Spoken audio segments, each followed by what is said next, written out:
Bonjour Julio. Bonjour Jocelyn. À l'heure où 2 millions de Français renoncent à se soigner faute de trouver un médecin traitant dans certains quartiers, qu'est-ce que vous proposez pour régler ce problème? Alors effectivement, c'est un gros sujet. Vous faites bien de préciser que c'est tous les Français, parce que ça concerne tout le monde. Moi, je pense qu'il faut installer des médecins dans les quartiers, remettre les médecins dans les quartiers, des médecins de proximité. Parce que c'est un peu le retour que j'ai sur le terrain, c'est que les gens n'arrivent plus à se soigner, n'arrivent plus à trouver de médecins. Effectivement, les maisons médicales, c'est très bien, mais c'est pas suffisant. Il faut installer vraiment des médecins en bas de chez eux, les gens qui ont des difficultés à se déplacer, qui puissent aller rapidement chez leur médecin. Donc pour ça, il faut aller chercher les jeunes médecins déjà, pour les faire venir. Il faut aller les chercher dans les facultés, il faut leur donner envie de venir dans notre ville. On a une ville qui est superbe. Saint-Nazaire, on a un front de mer, un accès à la mer qui est très ouvert. On a une ville qui est en développement et il faut aussi sécuriser les quartiers pour leur donner envie de venir. Bon, je ne vais pas revenir sur la sécurité parce que on est quand même les pionniers sur la sécurité. On en parle depuis des années alors que les autres partis en parlaient jamais. Donc c'est bien que tout le monde reprenne un peu nos verbatims, mais concentrons-nous sur ce qu'on a à dire. Pardon. Donc il faut aller chercher les jeunes médecins, les installer. Je pense qu'avec la foncière, la Sonadev en l'occurrence, ou pourquoi pas créer une foncière municipale avec une banque de territoire, racheter des locaux à la Silène, voir avec la Silène comment on peut faire sur la préemption, et installer les jeunes médecins en bas des immeubles et des nouveaux immeubles. Voilà.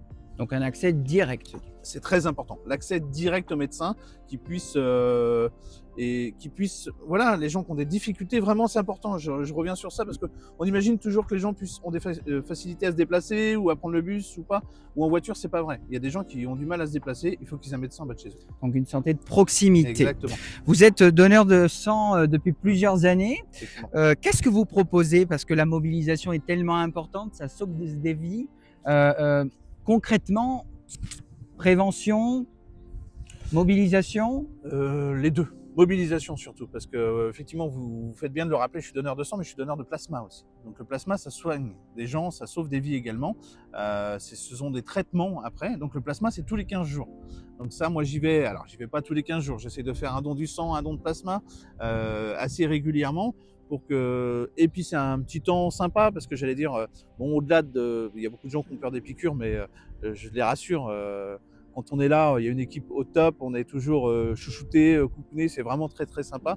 Et puis au-delà, vous savez, on peut pas faire grand-chose pour aider les gens en fait. Donc ça, c'est vraiment un don de soi, le don du sang. En plus, le don du sang, c'est 20 minutes. Bon, le don de plasma, c'est un peu plus long, ça dure à peu près 1 heure. Mais honnêtement, on est assis. Il faut lancer cette mobilisation. Je pense que dans le magazine de la ville, il faut que ce soit récurrent, que ça revienne récurrent. Donc la ville incite ces mobilisations en fait. Voilà, incite à dire voilà, ça sauve des vies, allez-y, n'ayez pas peur. Dans votre programme, vous parlez également d'harcèlement scolaire, point noir du bilan de l'éducation nationale. Qu'est-ce que vous proposez pour régler quand même ces grands malheurs? Alors dans l'éducation nationale, malheureusement, on n'a pas la main. Par contre, on a nos employés municipaux qui travaillent dans les écoles. Ils peuvent être formés, ces employés municipaux. Ils peuvent être formés à détecter ces troubles ou ces harcèlements. En fait, il n'y a pas de stade dans le harcèlement. Il n'y en a pas un petit harcèlement, un grand harcèlement. Il faut le voir tout de suite. Il faut que ces employés soient formés.